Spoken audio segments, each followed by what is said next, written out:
Cycle की रफ्तार बढ़ा देना।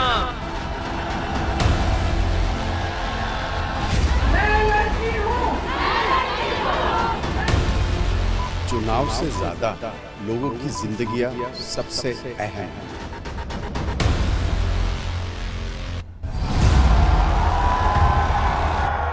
कल क्या होगा किसको पता। ऐसी स्थिति है ओमाइक्रॉन, जिस तरह से ओमाइक्रॉन बढ़ रहा है।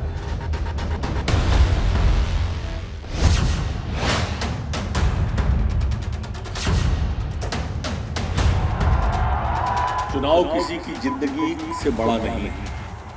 लोगों की जान हमारे लिए पहली प्राथमिकता।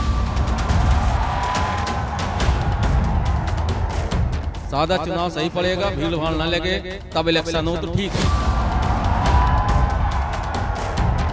लेकिन एक बात है कि चुनाव होना चाहिए। बीमारी आ रही है तो ये सरकार का काम है इसकी देखभाल करे।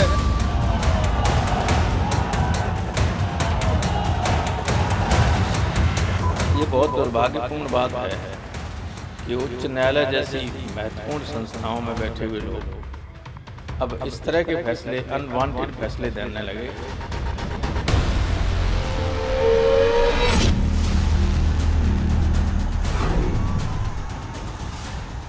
माना कि तीसरी लहर के खतरे के बीच देश में चुनाव हो या फिर टाल दिए जाएं, इस पर अलग अलग राय हो सकती है। लेकिन संक्रमण के खतरे के बीच हजारों लाखों की भीड़ जुटाने वाली चुनावी रैलियों पर रोक लगे, इसमें कोई संदेह नहीं है।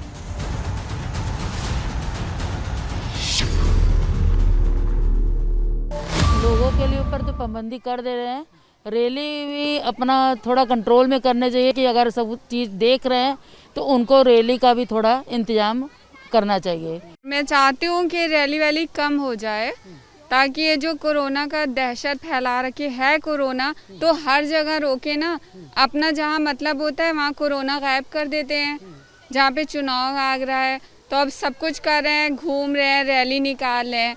और हमारा पर्सनल फंक्शन होता है, शादी ब्याह पार्टी वगैरह, तो हमको कह दिया जाता है कि 200 से ज़्यादा लोग नहीं आएंगे, जुर्माना लगेगा, ये वो। फेस्टिवल्स होते हैं, जो भी होता है, गैदरिंग होती है, सब में रोक देते हैं, तो रैलियाँ भी रोकनी चाहिए। वो ज़्यादा ज़रूरी थोड़ा, उसमें ज़्यादा भीड़ होती है। जिस देश में अभी भी कोरोना की दूसरी लहर के जख्म हरे हैं,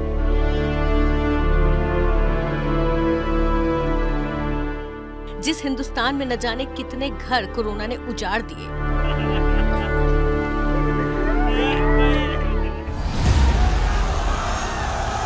वहां तीसरी लहर को न्योता देने वाले किसी भी कदम को भला स्वीकार कैसे किया जा सकता है। गुरुवार को देश के प्रधानमंत्री नरेंद्र मोदी ने कोरोना के हालात पर समीक्षा बैठक बुलाई थी। पीएम ने बैठक में कहा, ओमिक्रॉन वेरिएंट को लेकर सावधान और सतर्क रहने की जरूरत है।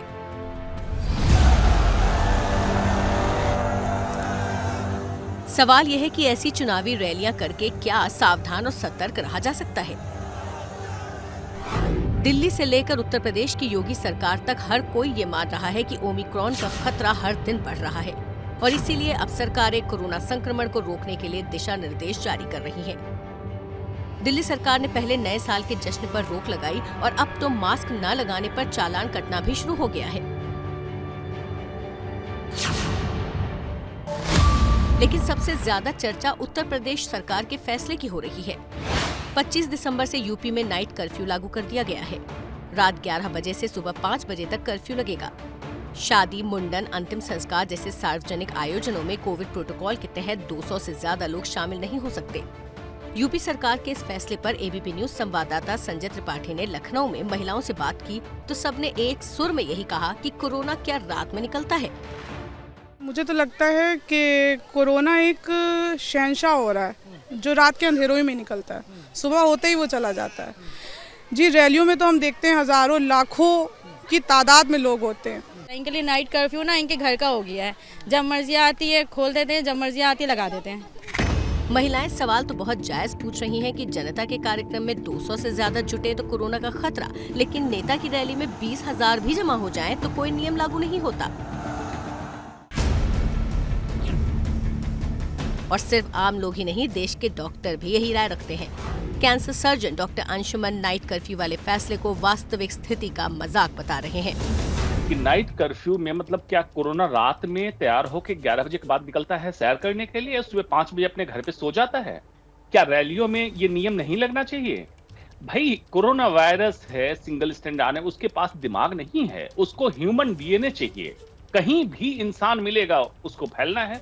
रात में ये जो नाटक करते हैं दिखाने के लिए, एक बार जंगल में बंदर राज हुआ तो उन्होंने क्या कहा कि भाई उछल कूद कर तो रहे हैं, तो नाइट कर्फ्यू वही उछल कूद है। एबीपी न्यूज भी यही सवाल पूछ रहा है, क्या नाइट कर्फ्यू से कोरोना का संक्रमण रुक जाएगा? दिन में चुनावी रैलियों की भीड़ के बाद क्या होगा? रैली से कोरोना फैला तो कौन जिम्मेदार होगा? क्या बिना रैलियों के चुनाव नहीं हो सकते?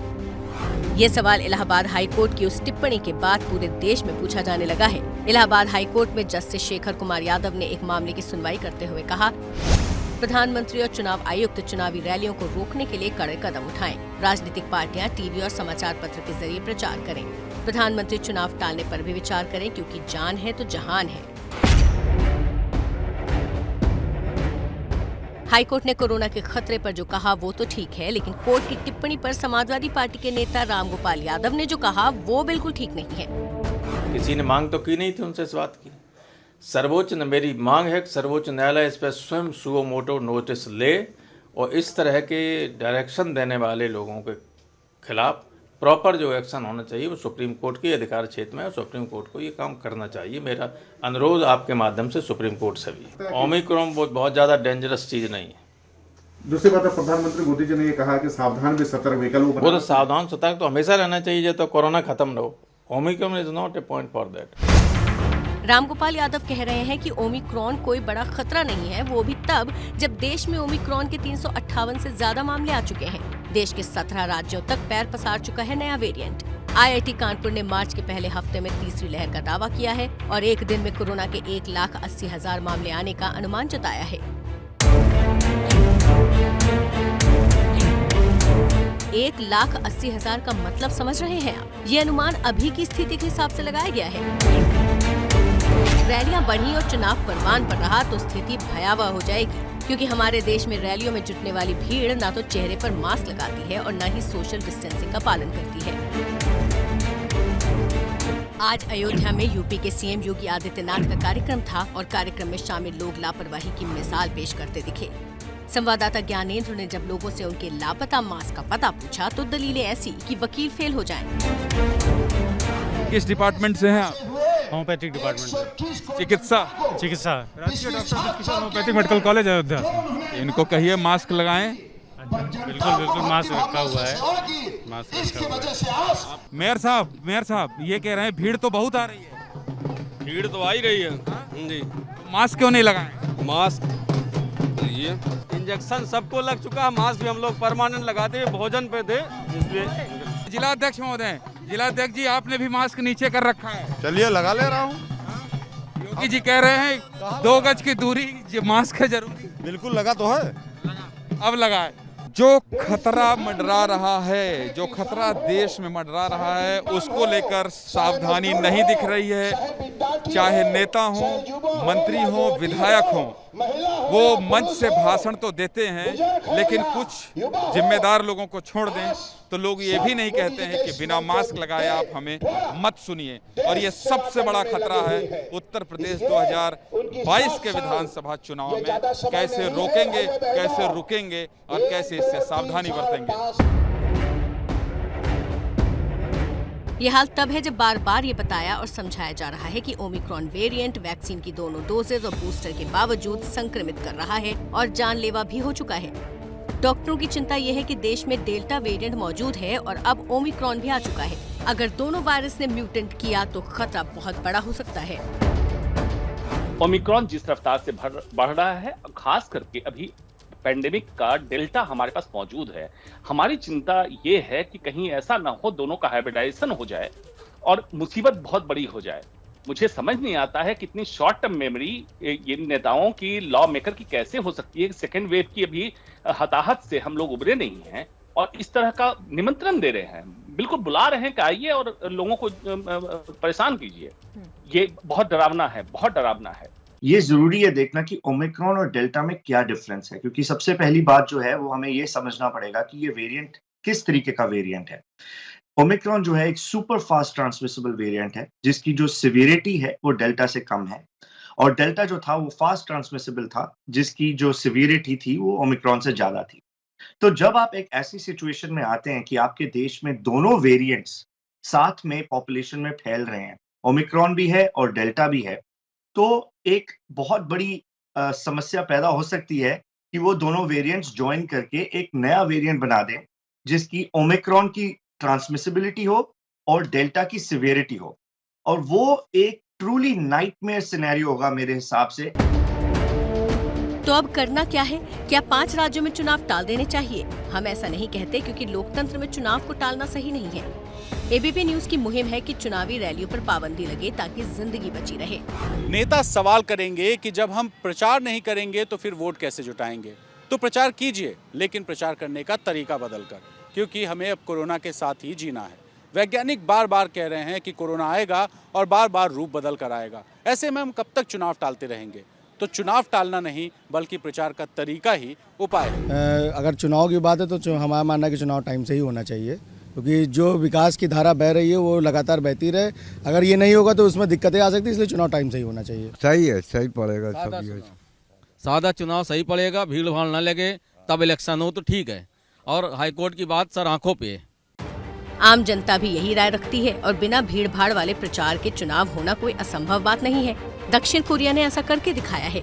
टीवी स्क्रीन पर मौजूद ये तस्वीरें दक्षिण कोरिया की हैं, जहां पार्टियों ने तय किया कि वो चुनाव प्रचार तो करेंगी, लेकिन बिना भीड़ जुटाए। और देखिए, वोट जुटाने के लिए इलाके की सफाई की जा रही है। ये भी तो कैंपेन का हिस्सा है। अभिवादन का तरीका बदल दिया गया। सोशल मीडिया से वोटरों तक पहुंचे। यूट्यूब चैनल पर लोगों को संबोधित किया। उम्मीदवार साइकिल और इलेक्ट्रिक स्कूटर पर निकले। और इस तरह 2020 में दक्षिण कोरिया ने कोरोना महामारी में देश का राष्ट्रीय चुनाव करवाकर मिसाल कायम की। अगर साउथ कोरिया कर सकता है तो हम क्यों नहीं कर सकते? भीड़ हमारी जान की दुश्मन बन सकती है, ये बात समझनी होगी। और डॉक्टर भी अपील कर रहे हैं कि चुनावी रैलियों में भूल कर भी मत जाइए। कि नेता तो अपने फायदे की बात करेंगे, आपको अपनी जान प्यारी है ना, तो आप एक बात समझिए। दूसरा, हमारा संविधान भी करता है आर्टिकल टू लाइफ, आर्टिकल 21, तो आपको अपने जीवन का अधिकार अपने हाथ में लीजिए। मैं तो जनता से आग्रह करता हूं कि आप ही अब कदम उठाइए। इन नेताओं को छोड़िए, चुन के तो कुछ 100 लोग जाते हैं, हम करोड़ों अरबों लोग हैं। हम डिसीजन ले लें और इनको हरा दीजिए। जो जितनी बड़ी रैली करे उनको उतना ज्यादा वोट से हराइए। लेकिन कोरोना पर जब स्वास्थ्य मंत्रालय की पीसी हुई तो स्वास्थ्य सचिव ने रैलियों में जुटने वाली भीड़ के सवाल पर नियमों का हवाला दे दिया कि ओमिक्रॉन का खतरा है। कई राज्यों में आपने नाइट कर्फ्यू लगाने की सलाह दी है, कोविड एप्रोप्रिएट बिहेवियर, लेकिन कई राज्यों में रैलियां हो रही हैं, 2-2 लाख लोग आ रहे हैं, बिना मास्क के आ रहे हैं। उसको लेकर आपकी क्या सलाह है? जो 21 दिसंबर को भारत सरकार ने मानक टेम्पलेट जारी किया सभी राज्यों के लिए, और उसके बाद राज्यों की बैठक कर उन्हें समझाया कि इसका इम्प्लीमेंटेशन कैसे किया जाना है, उसमें ये बहुत साफ शब्दों में लिखा गया है कि कोविड अप्रोप्रिएट बिहेवियर को कैसे इम्प्लीमेंट किया जाना है। उसमें ये भी लिखा हुआ है कि जो लार्ज गैदरिंग्स होती हैं उन्हें कैसे रेगुलेट किया जाना है। स्वास्थ्य सचिव के बाद आपको देश के चुनाव आयुक्त के पास ले चलते हैं। मुख्य चुनाव आयुक्त सुशील चंद्रा देहरादून में मौजूद थे और उन्होंने साफ कहा कि अगले हफ्ते यूपी जाकर स्थिति का जायजा लेने के बाद तय करेंगे कि क्या करना है। देखिए, उत्तर प्रदेश, हम उत्तराखंड के बाद हम अगले हफ्ते उत्तर प्रदेश जाएंगे और वहाँ भी हम सब समीक्षा करेंगे। उसके बाद जो भी उचित निर्णय किया जाएगा कमीशन में बैठकर वो हम लोग करेंगे।